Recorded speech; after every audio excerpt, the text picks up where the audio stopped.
Hello guys, welcome to the class of physics. I am your lecturer of physics, Naresh Singh Rampal, and today we are going to start your first unit, that is physical world and measurement. Okay? तो अगर आपको याद होगा तो इससे पहले हमने mathematical tools जो है उसको डिस्कस किया था। उसमें हमने जो आपका डिफरेंशिएशन और इंटीग्रेशन दो टॉपिक जो है उनको स्टडी किया था, क्योंकि फिजिक्स को अंडरस्टैंड करने के लिए हमें दोनों के बेसिक कंसेप्ट आना जरूरी था। तो चलिए आज जो है वो हम आपका first unit physical world and measurement को स्टार्ट करेंगे। फर्स्ट यूनिट में हमारे पास दो पोर्शन आते हैं, मतलब दो चैप्टर आते हैं, एक फिजिकल वर्ल्ड है और दूसरा मेजरमेंट है। ओके, तो आज जो हम बात करेंगे वो है फिजिकल वर्ल्ड की। तो फिजिकल वर्ल्ड एक्चुअल में जो आपके पास चैप्टर है बेटा, इसकी कोई ज्यादा इंपॉर्टेंस नहीं है, क्योंकि कॉम्पिटिटिव एग्जाम में चाहे आप नीट का एग्जाम दे रहे हो, जेईई का या चाहे एनडीए या किसी का भी, उसमें फिजिकल वर्ल्ड में से कुछ भी नहीं आता है आपको। लेकिन हाँ, बोर्ड के एग्जाम में आपको इसमें से क्वेश्चन जरूर पूछा जाता है। तो आज जो है हम फिजिकल वर्ल्ड को स्टार्ट करने जा रहे हैं। तो फिजिकल वर्ल्ड में मैक्सिमम थ्योरेटिकल चीजें हैं, ठीक है। बेसिक चीज है कि साइंस क्या है, फिजिक्स क्या है, ठीक है, तो वो उसके लॉज क्या है, तो वो सारी चीजें जो हम इसमें डिस्कस करेंगे। तो चलिए स्टार्ट करते हैं फिजिकल वर्ल्ड से।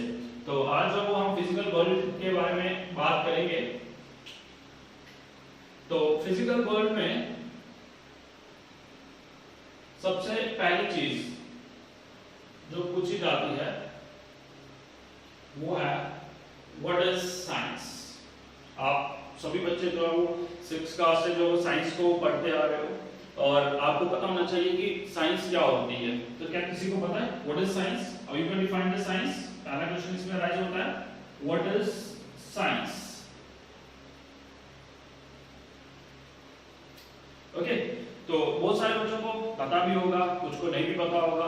तो चलिए, जिसको पता है बहुत अच्छी बात है, जिसको नहीं पता है तो वो उसको जरा ध्यान से देख ले कि साइंस है क्या। देखिए, सबसे पहले मैं बात पूछूंगी व्हाट इज साइंस। तो सबसे पहले ये चीज आती है कि साइंस वर्ड आया कहां से, ठीक है। बेटा, the word science is guide from the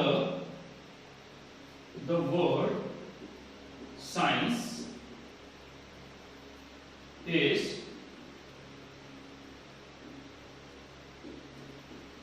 derived from the Latin word scientia. Okay, which means to know, which means to know।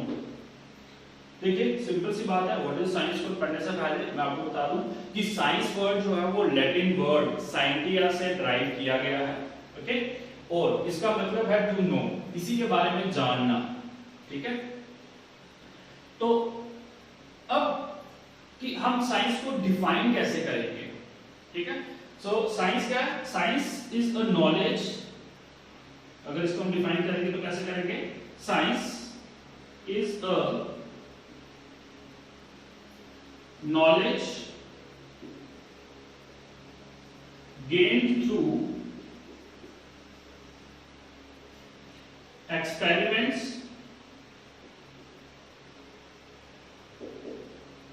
observations and verifications। Okay, तो आप कैसे इसको डिफाइन कर सकते हो? Science is a knowledge gained through experiment, observation and verifications. बेटा, आपने science को पढ़ा और साइंस में जितने भी लॉज जो आपको दिए गए हैं, ठीक है, जो थ्योरीज दी गई हैं, उन सभी को एक्सपेरिमेंटली प्रूव किया गया है, उनकी ऑब्जर्वेशंस ली गई हैं, उनको वेरीफाई किया गया है, उसके बाद जो है वो आपको ये प्रोवाइड करी गई है। तो वैसे ही साइंस जो है वो एक ऐसी नॉलेज है जो हमें एक्सपेरिमेंट्स, ऑब्जर्वेशंस और वेरिफिकेशन से मिलती है। अगर आपको याद होगा 10th में आपने थ्योरी तो पढ़ी है, बट साथ में ही आपने क्या किए थे? प्रैक्टिकल्स भी किए थे कुछ लॉज के। तो वैसे ही आप जो हमारे पास साइंस है वो एक एक्सपेरिमेंटल वेरिफिकेशन है हर एक लॉ की, ठीक है। तो साइंस जो है वो एक ऐसी नॉलेज है जो हम किससे गेन करते हैं? एक्सपेरिमेंट्स, देन ऑब्जर्वेशंस और वेरिफिकेशन से, ठीक है। That is called as your science. उसे हम क्या कहते हैं? साइंस कहते हैं। अब यहाँ पे ठीक है, ये तो आपको आ गया कि what is science. Now science is further divided into two types. आप कुछ बच्चे जानते भी होंगे, अगर आप इसको नोट डाउन करना चाहते हैं तो आप इसको वीडियो को पॉज करके नोट डाउन कर सकते हैं इसको। तो अब अगर आगे चले तो साइंस जो है वो आगे दो पार्ट में, दो टाइप्स में डिवाइड है। कौन कौन सी? एक फिजिकल साइंस और दूसरी बायोलॉजिकल साइंस। तो अब हम बात करेंगे कि फिजिकल साइंस में क्या चीजें आती हैं और बायोलॉजिकल साइंस में क्या चीजें आती हैं, वो चलिए डिस्कस कर लेते हैं। तो ये तो चलिए ये एक बेसिक चीज थी जो शायद आपको पहले भी पढ़ाई गई होगी, ठीक है। और अब हम बात करेंगे कि साइंस के टाइप्स की। बेटा साइंस दो टाइप में जो है वो डिवाइड है, जैसे मैंने आपको बताया, physical science and second is biological science.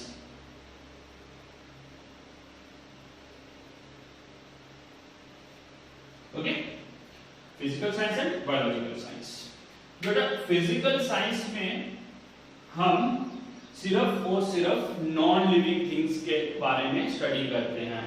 In physical science we study about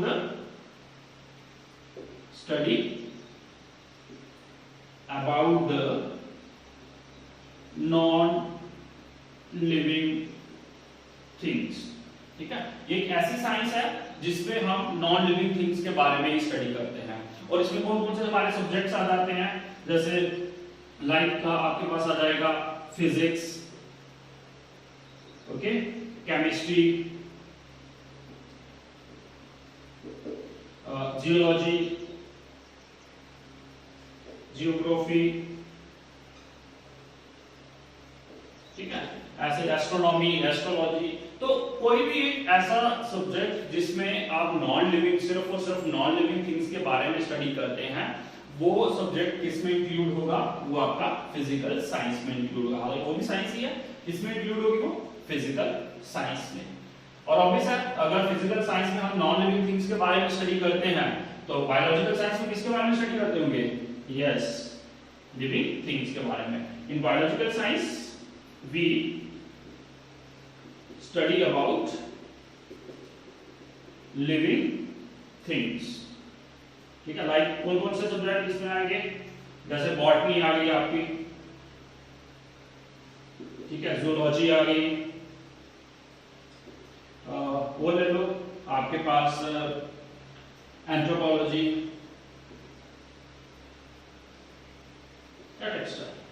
तो इस तरीके से हमारे पास साइंस जो है वो फर्दर दो टाइप में डिवाइड है, that is physical science and biological science. Physical science में हम सिर्फ और सिर्फ नॉन लिविंग थिंग्स के बारे में स्टडी करते हैं, और बायोलॉजिकल साइंस में जो है वो हम किसके बारे में स्टडी करते हैं, लिविंग थिंग्स के बारे में स्टडी करते हैं। तो इस तरीके से आगे फर्दर साइंस को कैटेगराइज किया गया था, जैसे आपकी फिजिक्स में सब्जेक्ट बन गया, एक केमिस्ट्री बन गया, ठीक है ना, बॉटनी, जूलॉजी, जियोलॉजी, जियोग्राफी, इस तरीके से बहुत सारे सब्जेक्ट्स जो है वो फर्दर डिवाइड हो गए।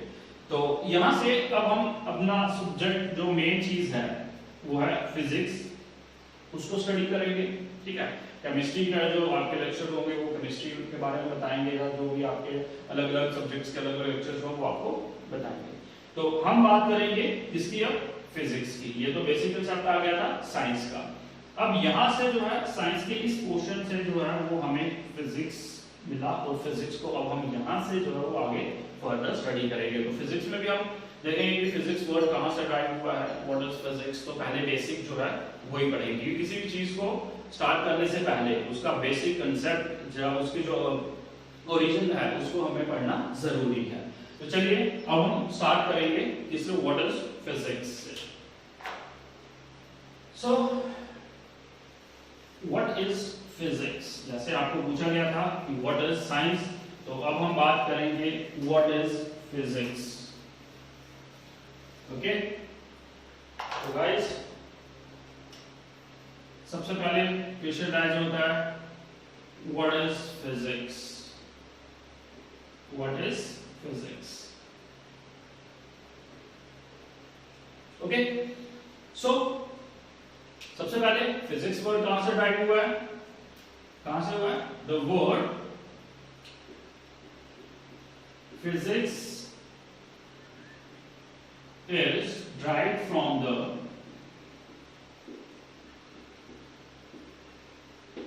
Greek word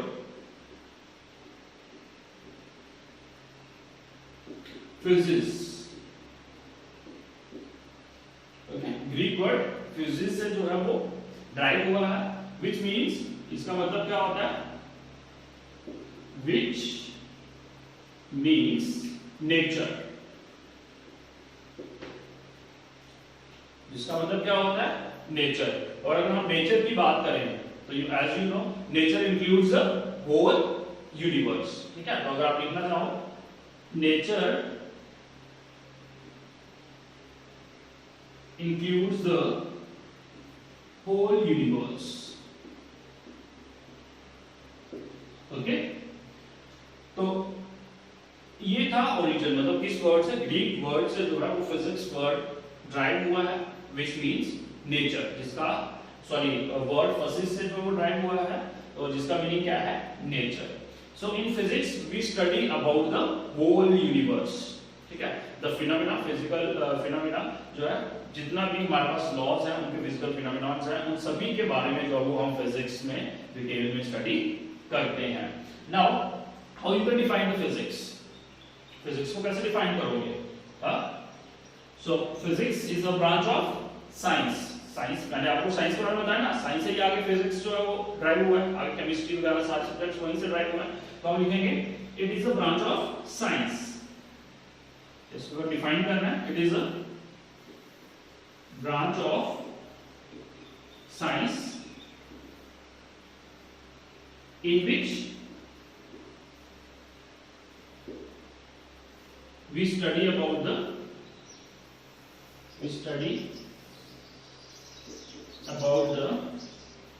nature and their phenomena.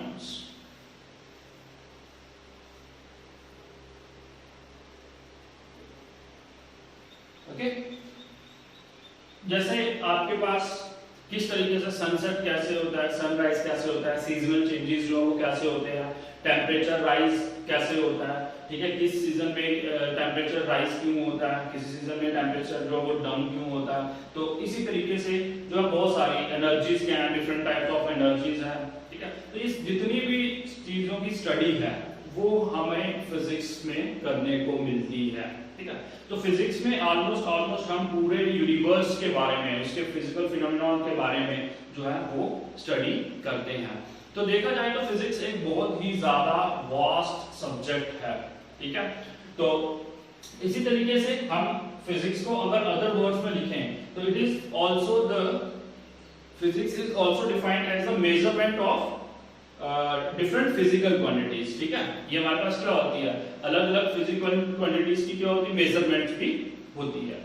तो चलिए, फिजिक्स को एक ब्रॉडर एस्पेक्ट में देखा जाता है, बहुत बड़ा सब्जेक्ट है, तो इसीलिए इसको क्या किया गया, अलग अलग कैटेगरीज में डिवाइड किया गया है. तो वो कैटेगरीज क्या है वो मैं आपके साथ डिस्कस कर लेता हूं. तो चलिए, फिजिक्स देखिए, फिजिक्स को हम ब्रॉडर सब्जेक्ट होने के कारण इसको हम कुछ कैटेगरीज में हम डिवाइड कर देते हैं. ठीक है, जैसे हमारे पास फिजिक्स को हम डिवाइड करते हैं मैकेनिक्स में. ठीक है, मैकेनिक्स आ गया, उसके बाद थर्मोडायनेमिक्स,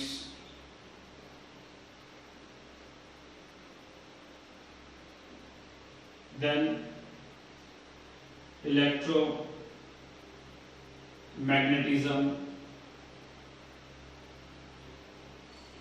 उसके बाद relativity, then optics. Okay, then आपके पास क्वांटम मैकेनिक्स,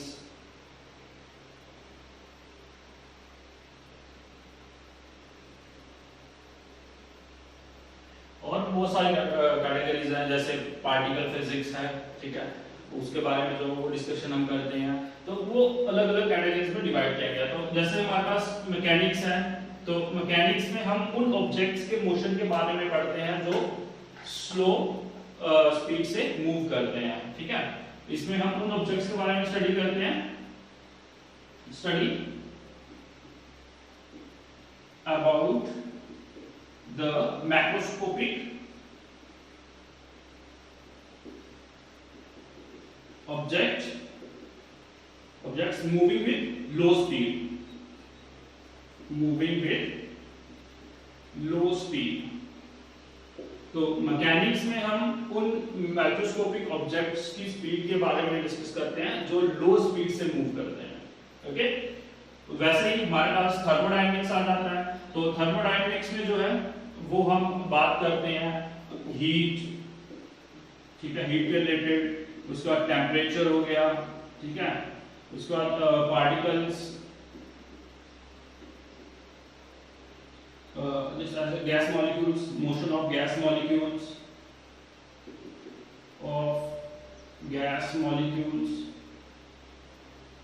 एक्स्ट्रा। तो जो भी स्टडी है, चाहे हीट के रिलेटेड है, टेम्परेचर के रिलेटेड है, वो सारी की सारी किसमें इंक्लूड हो जाती है, थर्मोडायनेमिक्स में। वैसे ही ऑब्जेक्ट्स के रिलेटेड जो उनके मोशन लो स्पीड के रिलेटेड जितने भी थ्योरीज हैं, लॉज हैं, जो कॉन्सेप्ट्स हैं, वो सारे के सारे किसमें आ जाते हैं, मैकेनिक्स में आ जाते हैं, ठीक है। वैसे ही हमारे पास इलेक्ट्रोमैग्नेटिज्म होता है। इलेक्ट्रोमैग्नेटिज्म में जितनी भी स्टडी है किसके रिलेटेड, चाहे वो इलेक्ट्रिसिटी के रिलेटेड है, ठीक है, मैग्नेट के रिलेटेड है, जब मैग्नेटिक फील्ड के रिलेटेड है, तो वो सारी की सारी किसमें आ जाती है, जिसमें इंक्लूड होती है आपकी इलेक्ट्रोमैग्नेटिज्म में इंक्लूड होती है। वैसे ही रिलेटिविटी है। सो रिलेटिविटी में हम उन ऑब्जेक्ट्स के बारे में बात करते हैं जो हाई स्पीड से मूव करते हैं। हाई स्पीड मतलब nearly with the speed of light, okay. तो इसमें हम उन ऑब्जेक्ट्स की बात करते हैं जो moving with high speed, objects या बॉडीज, कुछ भी कह सकते हो, moving with high speed nearly the speed of light, nearly the speed of light, ठीक है। तो रिलेटिविटी में हम बॉडीज जो हाई स्पीड से मूव करती हैं उनके रिलेटेड जितने भी कंसेप्ट्स हैं, टॉपिक्स हैं, जो आपकी थ्योरीज हैं, लॉज हैं, वो सारे के सारे किसमें इंक्लूड होते हैं बेटा, रिलेटिविटी में इंक्लूड होते हैं। उसके बाद हमारे पास आता है optics. So in optics we study about the light and their phenomenon, ठीक है। इसमें हम लाइट के बारे में स्टडी करते हैं, उसकी नेचर के बारे में क्या करते हैं, स्टडी करते हैं, इमेजेस, their formations, इमेजेस कैसे बनती हैं, 10th में भी आपने ये पढ़ा है, ठीक है, ऑप्टिक्स का थोड़ा सा कंसेप्ट। उसके बाद इमेज फॉर्मेशन कैसे होती है, ओके, उसका पोलराइजेशन वगैरह, ये सारी चीजें जो है वो ऑप्टिक्स में इंक्लूड होती हैं। उसके बाद हमारे पास आता है quantum mechanics. So in quantum mechanics we study about the mechanism of microscopic bodies. जैसे आपके पास माइक्रोस्कोपिक चीजें कौन कौन सी हैं, जैसे इलेक्ट्रॉन्स हैं, प्रोटॉन्स हैं, न्यूक्लियस है, एटम्स हैं, तो उनके जो मैकेनिकल ऑब्जर्वेशन है, मैकेनिक्स है, उनमें जो यूज होता है, उसके बारे में जो स्टडी है वो किस में आती है, क्वांटम मैकेनिक्स में। So in quantum mechanics we study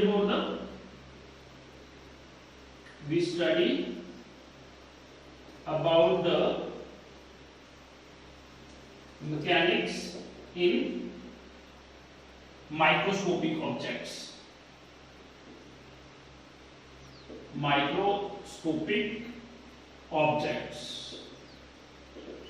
या पार्टिकल्स भी कह सकते हो, अपना मॉलिक्यूल्स भी कह सकते हो। तो इस तरीके से फिजिक्स को एक वास्ट सब्जेक्ट होने के कारण उसको अलग अलग थ्योरीज में या अलग अलग कैटेगरीज में डिवाइड किया गया है, और अलग अलग कैटेगरीज, अलग अलग थ्योरीज में जो है वो हम जो उसके रिलेटेड जो भी जिस तरीके का पोर्शन आता है वो हम स्टडी करते हैं। जैसे कि मैकेनिक्स में जो लो स्पीड मूविंग ऑब्जेक्ट्स होते हैं उनके बारे में डिस्कस करते हैं, तो उसके रिलेटेड जितनी भी थ्योरीज, लॉज हैं, जो हमारे पास कॉन्सेप्ट्स हैं, सारे के सारे मैकेनिक्स में आएंगे। वैसे हीट, टेम्परेचर, जहाँ मॉलिक्यूल्स के मोशन के रिलेटेड, गैस मॉलिक्यूल्स के, वो सारे थर्मोडायनेमिक्स में आते हैं। इलेक्ट्रोमैग्नेटिज्म में हम स्टडी करते हैं, इलेक्ट्रिसिटी हो गया, मैग्नेटिज्म हो गया, मैग्नेटिक फील्ड हो गई, वो सारी इलेक्ट्रोमैग्नेटिज्म में आएगी। रिलेटिविटी में हम हाई वेलोसिटी से जो ऑब्जेक्ट मूव करते हैं nearly with the speed of light, तो उनके रिलेटेड जितने भी कॉन्सेप्ट्स हैं सारे के सारे थ्योरीज लॉज को रिलेटिविटी में इंक्लूड होते हैं। देन ऑप्टिक्स में हम लाइट, उसकी नेचर, ठीक है, इमेज फॉर्मेशंस, पोलराइजेशन एक्सेट्रा, तो ये सारी चीजें जो ऑप्टिक्स में आती हैं। और क्वांटम मैकेनिक्स में हम सब माइक्रोस्कोपिक पार्टिकल्स जो होते हैं, छोटे छोटे जो पार्टिकल्स होते हैं, उनके मैकेनिक्स के बारे में डिस्कस करते हैं। हालांकि जो क्वांटम मैकेनिक्स है हम 12th में थोड़ा सा इसका बेसिक कंसेप्ट ही पढ़ेंगे, ब्रॉडर जो इसका एस्पेक्ट है वो आपको ग्रेजुएशन में या फिर उसके बाद अगर आप मास्टर्स करोगे फिजिक्स में तो उसमें आपको देखने को मिलेगा, स्टडी करने को मिलेगा। ओके, तो ये हमारे पास एक बेसिक कॉन्सेप्ट था फिजिकल वर्ल्ड का कि व्हाट इज साइंस, साइंस क्या होती है, ठीक है ना, व्हाट इज फिजिक्स, फिजिक्स क्या है, उसको कौन से किस वर्ड से वो ड्राइव हुआ है, उसकी डेफिनेशन क्या है, और फिजिक्स को किस तरीके से अलग अलग कैटेगरीज में डिवाइड किया गया है। ओके, क्लियर है? ओके गाइस, चलिए अब हम बात करेंगे scope and excitement of physics की। तो scope and excitement of physics में अगर हम बात करते हैं तो उसमें अगर डेली हम कोई भी इवेंट कर रहे हैं, चाहे हम चल रहे हैं, भाग रहे हैं, एक्सरसाइज कर रहे हैं, या फिर कोई सामान एक जगह से उठा के दूसरी जगह पे रख रहे हैं, मतलब हर एक इवेंट में जो हम डेली करते हैं उसमें फिजिक्स यूज होती है। ओके, तो चलिए अब हम स्कोप ऑफ फिजिक्स को डिस्कस करते हैं पहले, फिर एक्साइटमेंट को सेपरेटली डिस्कस कर लेंगे। तो स्कोप ऑफ फिजिक्स का कहने का मतलब है कि अगर हम फिजिक्स को स्टडी करते हैं, ठीक है, तो वो किस तरीके से हमें हेल्प करती है इन फ्यूचर, ठीक है। तो देखिए सबसे पहले अगर मैं यहाँ पे देखोगे तो स्कोप को लिखा हुआ है, सबसे पहले इसमें लिखा है we can measure the length varies from 10⁻⁻14 metre to 10⁻25 metre. कहने का मतलब क्या है कि हम छोटी सी छोटी लेंथ और बड़ी से बड़ी लेंथ को भी मेजर कर सकते हैं with the help of the physics. जैसे 10⁻⁻14 मीटर, ये आपके पास क्या है, size of the nucleus, nucleus का साइज कितना होता है 10⁻⁻14 मीटर, और 10⁻25 metre is the size of the universe, ठीक है। तो यहां से क्या क्लियर होता है कि अगर हम फिजिक्स स्टडी करते हैं तो उसका स्कोप क्या होता है कि हम छोटे से छोटी चीज को भी मेजर कर सकते हैं और बड़ी से बड़ी चीज जो है उसके लेंथ को भी मेजर कर सकते हैं, उसके साइज को भी मेजर कर सकते हैं। सिमिलरली इसी तरीके से we can measure the mass, हम क्या कर सकते हैं, मास को भी मेजर कर सकते हैं, मतलब छोटे से छोटा मास, that is 10⁻30 kg, 10⁻30 kg is the mass of the electron, okay, and to the 10⁻55 kg, 10⁻55 kg is the mass of the universe। तो कहने का मतलब है हम एक छोटे से इलेक्ट्रॉन का मास जो है वो भी with the help of physics जो है वो स्टडी कर सकते हैं, और यूनिवर्स का मास जो है वो भी हम स्टडी कर सकते हैं। मतलब हमारे लिए अगर हम फिजिक्स को अच्छे से पढ़ते हैं, जब फिजिक्स पढ़ते हैं तो हमें कोई भी चीज हमारे लिए इम्पॉसिबल नहीं है, हम हर एक चीज की स्टडी को इजीली कर सकते हैं। वैसे ही फिजिक्स में हमारे पास, जैसे मैंने पहले भी बात करी है कि हम इलेक्ट्रिसिटी के बारे में पढ़ते हैं, हम हीट के बारे में पढ़ते हैं, हम मैग्नेटिज्म के बारे में पढ़ते हैं, ठीक है, उसी तरीके से लाइट के बारे में पढ़ते हैं, उसके प्रोसेसेस के बारे में पढ़ते हैं। तो इस तरीके से हमारे पास बहुत सारी ऐसी चीजें हैं जिनके कॉन्सेप्ट के बारे में, जिनके जो मैकेनिज्म है उनके बारे में, उनके लॉज के बारे में जो है वो पूरा का पूरा कंप्लीट स्टडी हम करते हैं, और वो हमें क्या करता है, एक कंप्लीट नॉलेज देता है पूरे यूनिवर्स की, ठीक है। तो इस तरीके से हमारे पास और भी बहुत सारी चीजें हैं जो एक्सप्लेन करती हैं इसको, स्कोप ऑफ द फिजिक्स को। तो इसी तरीके से अब नेक्स्ट जो हम बात करते हैं वो है एक्साइटमेंट ऑफ फिजिक्स। एक्साइटमेंट का मतलब कि आपको कोई भी चीज जो आप जिसको देख के आप एक्साइट हो जाओ, ठीक है, आप खुश हो जाओ कि ये क्या चीज है, ठीक है, जो आपके लिए एक नई चीज हो। तो वैसे ही एक्साइटमेंट ऑफ फिजिक्स में हम अगर बात करते हैं तो अगर मैं एक सिंपल सी एग्जांपल लेता हूं कि अगर सपोज कोई भी क्रिकेट मैच, सपोज आपका इंग्लैंड में हो रहा है, लॉर्ड्स में आपका मैच हो रहा है, ठीक है, और आप उसका लाइव ट्रांसमिशन घर बैठे अपने रूम में बैठ के अपने टीवी पे देख सकते हो, ठीक है। तो ये हमारे लिए क्या है, एक एक्साइटमेंट नहीं है। अगर आपको वही मैच इंग्लैंड में जाके देखना है तो आपको उसके लिए कितना खर्च करना पड़ेगा, ठीक है। आपको जो है वो प्लेन की टिकट्स परचेज करनी पड़ेगी, स्टेडियम की टिकट्स जो आपको परचेज करनी पड़ेगी, फिर वहां पे जाओगे रहने का। इस तरीके से क्या है, आप घर बैठे वही मैच, ठीक है, सेम टाइम पे आप इजीली उसको देख सकते हो। That is a live transmission. तो लाइव ट्रांसमिशन मतलब कोई भी इवेंट वर्ल्ड के किसी भी कॉर्नर में हो रहा हो, आप उसको इजीली क्या कर सकते हो, घर बैठे देख सकते हो। That is the excitement of physics. Okay, उसी तरीके से आपके पास आप डेस्कटॉप कॉल्स करते हो, सेलुलर फोन है, मोबाइल फोन है, ठीक है, आप कॉल करते हो किसी को भी, आप किसी भी वक्त कॉल कर सकते हो, ठीक है ना। इजीली आप उसके बारे में जान सकते हो, वो कहाँ पे है, ठीक है नहीं है, या किस तरीके से अपने रिलेटिव्स को। तो आप क्या है, आपके लिए ये एक एक्साइटमेंट है। मतलब आप जो बिना टाइम के, पहले क्या होता था, आप किसी को एक लेटर लिखते थे, वो लेटर आके 10 दिन में जाके उसके पास पहुंचा था, फिर वो उसका रिप्लाई करता था, फिर 10-15 दिन के बाद वो आपके पास पहुंचा था।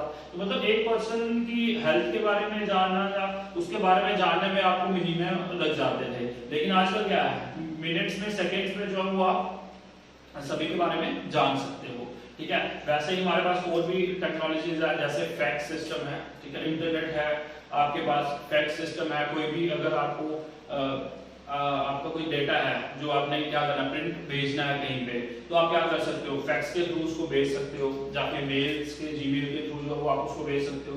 तो इससे क्या हो गया, लाइफ जो बहुत ही ज्यादा क्या हो गई है, एक्साइटेड हो गई है। पहले ये चीजें पॉसिबल नहीं थी, लेकिन जैसे जैसे साइंस ने क्या किया, फिजिक्स ने जो वो क्या एडवांस हुई, ठीक है, टेक्नोलॉजी आई, तो आपके पास ये सारी चीजें क्या बन गई है, एक्साइटमेंट बन गई।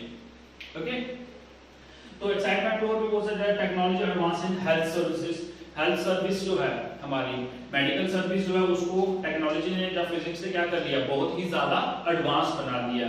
पहले आपका ऑपरेट होता था, अगर कोई भी ऑपरेट होता था तो उसमें आपको स्टिचेस लगते थे, आपको 15-20 दिन या महीनों जो बेड पे रहना पड़ता था। लेकिन आजकल क्या है, लेजर की हेल्प से आपके ऑपरेट होते हैं। आज अगर आप ऑपरेशन करवा रहे हो तो 1 या 2 दिन में आप क्या कर सकते हो, घर जा सकते हो, उसमें ना ही ज्यादा स्टिचेस भी नहीं लगते हैं, ना कुछ। तो इस तरीके से मतलब जो टेक्नोलॉजी है, जो फिजिक्स है, इसने क्या कर लिया, मेडिकल साइंस को भी बहुत ज्यादा एडवांस बना दिया है। इसी तरीके से डिफेंस में भी अगर आप बात करें तो डिफेंस भी बहुत ज्यादा क्या हो गई है, एडवांस हो गया। हमारे पास लेजर वेपन्स आ गए हैं, ठीक है, जिसकी हेल्प से हम क्या कर सकते हैं, किसी भी टारगेट पे मतलब इजीली और परफेक्टली क्या कर सकते हैं, अटैक कर सकते हैं। ओके, तो उसके बाद और भी हमारे पास रडार सिस्टम है, जिससे हम जो कोई भी चीज जो है उसको हम किसी भी उसमें, जैसे फॉग है या फिर डेंस फॉरेस्ट है, उसके पार भी हम देख सकते हैं। तो ये सारी की सारी क्या है, हमारे लिए एक्साइटमेंट है, ठीक है, एक्साइटमेंट ऑफ फिजिक्स है। तो वही चीज जो वो लिखी गई है। और दूसरी चीज तो जैसे लास्ट में मैंने ये लिखा हुआ, journey of earth to the moon और अदर प्लैनेट्स। पहले क्या होता था, एक स्टेट से दूसरी स्टेट में जाने में ही बहुत ज्यादा टाइम लगता, लेकिन आजकल की जर्नी जो है वो क्या है, बहुत ज्यादा इजी हो गई है। आप तो अब तो जो है वो इंसान मून तक पहुंच गया, ठीक है, अदर प्लैनेट्स तक पहुंच गया। तो ये सारी की सारी हमारे लिए क्या है, एक्साइटमेंट है, ठीक है, excitement of physics. So this is all about the scope and excitement of physics. ये मैंने ऐसे आपको पहले बताया कि ये इंपॉर्टेंट क्वेश्चन है, ये 2 या 3 नंबर में आपको बोर्ड के एग्जाम्स में जरूर पूछा जाता है। ओके, क्लियर है ये चीज?